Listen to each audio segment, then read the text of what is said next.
Ada banyak metode atau cara belajar dalam dunia pendidikan, termasuk dalam dunia keislaman. Dan salah satu yang paling spesifik diulas dalam Al-Quran itu adalah tentang metode pengajaran yang dijalani oleh Musa dengan gurunya Khidir. Ada 23 ayat dalam Al-Quran di surah Al-Kahfi mulai ayat 60 sampai 82 yang menguraikan tentang kisah yang luar biasa ini. Cukup panjang ayatnya, seperti menandakan bahwa metode belajar ini menjadi sesuatu yang sangat penting bagi siapapun yang ingin memperoleh pengetahuan dari sisi Tuhan secara sempurna. Begini, di Al-Kahfi ayat 60, 61, 62, dan 63, di situ disebutkan tentang proses perjalanan Musa mencari guru. Baru kemudian di ayat 65 dari surah Al-Kahfi dimulai proses pertemuan Musa dengan gurunya Khidir. Khidir ini digambarkan dalam ayat 65 Al-Kahfi ini sebagai salah satu dari hamba-hamba kami. Kelihatannya banyak hamba Tuhan pada masa itu, dan ini nanti terkait erat dengan konsep kewalian, bahwa pada satu masa itu ada para master, guru-guru spiritual yang hidup di banyak tempat yang mengajari manusia tentang pengetahuan.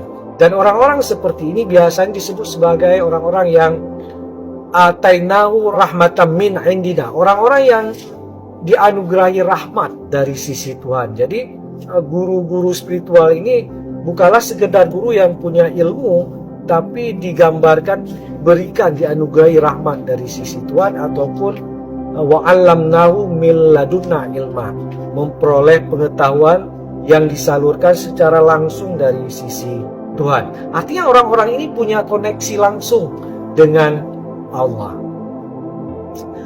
Jadi ayat 66 kemudian disinilah dimulai proses dialog pertama Musa dengan Khidir.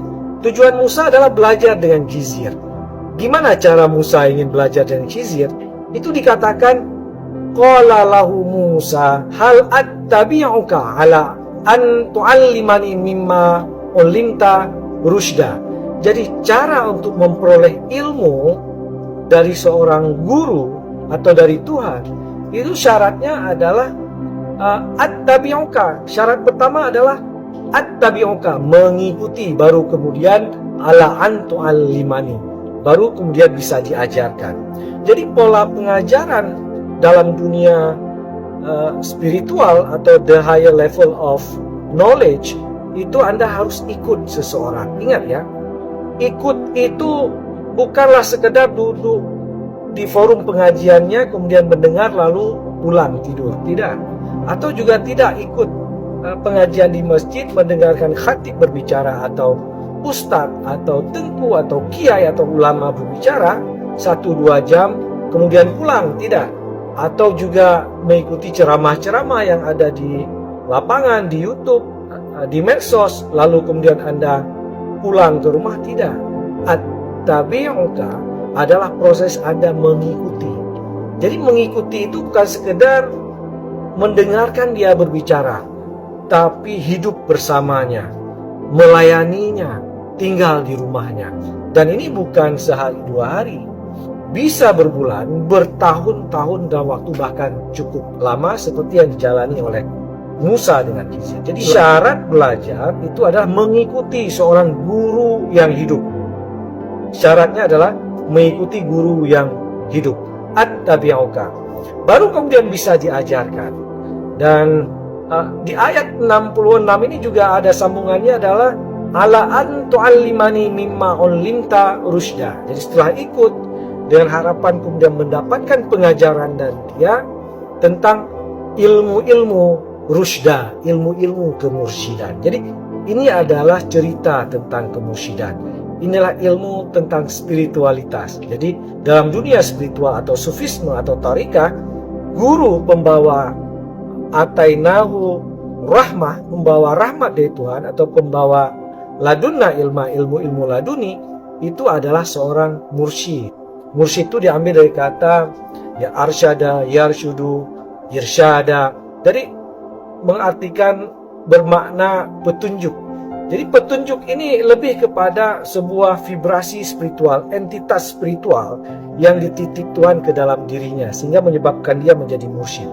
Ada petunjuk dalam dirinya, ada ayat-ayat seperti kita sebutkan tadi dalam dirinya, dan itulah disebut dengan mursyid. Jadi mursyid itu ada entitas waris dari kerasulan. Jadi entitas ruhania yang telah dibenam, ditanamkan, diwariskan oleh para nabi kepada orang-orang setelah mereka.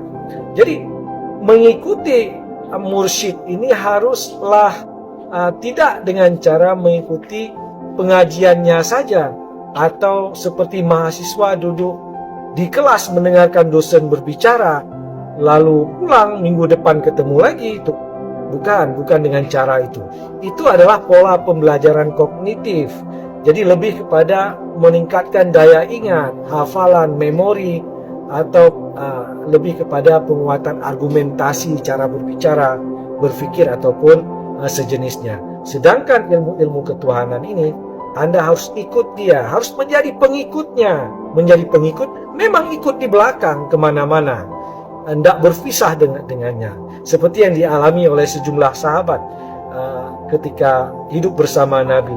Ali bin Abi Thalib misalnya, sejak muda atau bahkan sejak kecil, itu tidak pernah berpisah, bahkan satu ranjang, satu kamar dengan Nabi, ikut kemana-mana dalam dakwah, atau juga sahabat-sahabat yang lain. Dari proses ikut itulah kemudian ilmu itu diturunkan. Jadi bukan lewat menghafal buku-buku yang dia punya, tidak dengan cara membaca kitab yang pernah dia tulis. Itu bukan pola belajar untuk memperoleh petunjuk atau yang disebut dengan ilmu-ilmu kemursyidan atau Rusydah di 66 surah Al-Kahfi itu. Jadi Khizir ini adalah orang yang telah dititipkan kemursyidan dalam dirinya. Ulimta Rusydah, telah diberikan kealiman tentang kerasyidan dalam dirinya. Dia alim mursyid. Alim mursyid adalah ilmu petunjuk yang bersifat sangat asketis atau esoteris, sangat batinia yang ada dalam dirinya. Jadi mampu berinteraksi dengan dunia ilahi, dunia malakut atau dunia rabbani dengan esensi-esensi ruh secara sangat aktif. Nah, saudara-saudara sekalian, jadi itu syarat untuk belajar pada level yang tertinggi. Jadi at-tabi'uka, ikut. Jadi setelah ikut baru kemudian memperoleh. Jadi buku ini bukan sekedar ilmu aku mendengar atau melihat. Karena ada juga hadis-hadis yang seperti itu. Aku mendengar Rasul berkata, aku melihat Rasul mengerjakan apa. Itu levelnya sudah level kedua. Level pertama dalam ilmu kemursyidan atau keikutsertaan itu bahasanya aku diajarkan oleh Nabi. Itu tanda kita ikut atau diikutkan atau diajarkan. Dan ilmu-ilmu spiritual harus seperti itu. Dan seperti itulah proses turunnya sanad dari seorang nabi kepada nabi berikutnya, atau dari seorang nabi kepada pembawa kerasyidan setelahnya, atau dari satu mursyid ke mursyid seterusnya. Syaratnya adalah berguru secara penuh, dekat bersamanya, tidak pernah berpindah, mungkin sampai waktu yang cukup lama, bahkan bertahun-tahun. Jadi metodologi belajar ilmu spiritual itu berbeda dengan ilmu religius. Ilmu religius atau religiosity cukup dengan membaca banyak buku agama atau mendengar ceramah-ceramah agama. Tapi ilmu spiritual itu syaratnya adalah Anda harus menemukan guru yang hidup, yang membawa atainau rahmah, ladunna ilma, rahmat dari sisi Tuhan, pengetahuan dari sisi Tuhan secara langsung, yang kemudian Anda harus at-tabi'uka, harus ikut dia, belajar langsung, dididik secara langsung lewat proses suluk yang berkepanjangan, mungkin lewat tawajuh yang berkepanjangan, lewat mujahadah yang berkepanjangan bersamanya, baru kemudian akan antu'al-limani, akan diajarkan pelan-pelan tentang meminta rusydah, tentang kealiman-kealiman petunjuk yang sebenarnya berasal dari sisi Tuhan. Assalamualaikum warahmatullahi wabarakatuh.